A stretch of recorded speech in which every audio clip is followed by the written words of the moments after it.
Act 3, Scene 4 of King Lear.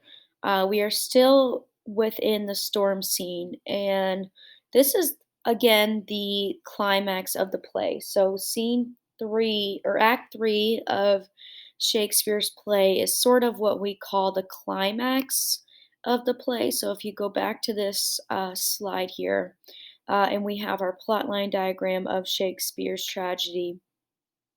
We have the climax here at the top.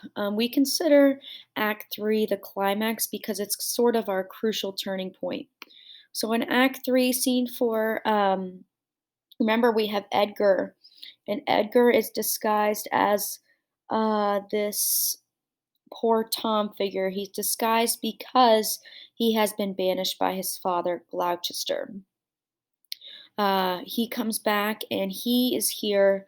Um, Sort of as his way to pledge allegiance to Lear. Gloucester has also pledged his own allegiance to Lear through Edmund. So he tells Edmund that he feels Lear is being treated unfairly.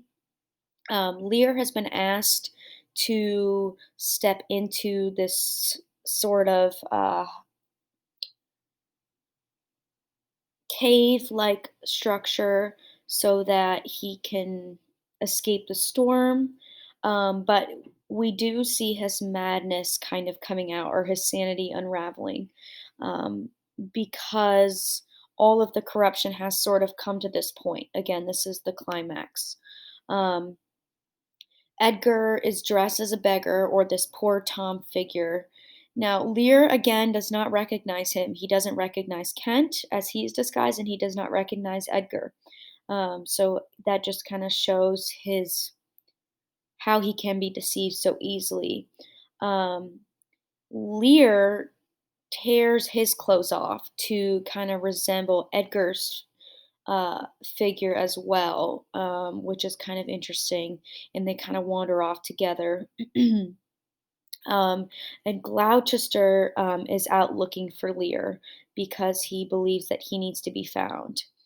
Um, Now, Act 3, Scene 5 is truly significant, and I feel like this image um, is really interesting as well. Here's Lear. Um, Cornwall, remember we talked about the feud between Cornwall and Albany.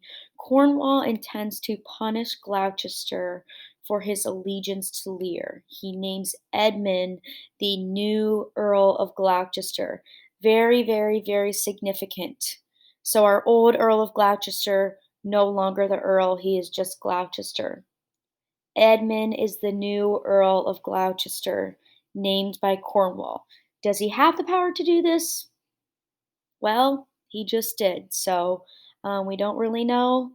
However, this gives Edmund a lot of power and a lot of will to think he can do things. So we will see where that goes moving forward with the play, especially with the dynamic between Edgar and Edmund. So I want you to pay close attention to that.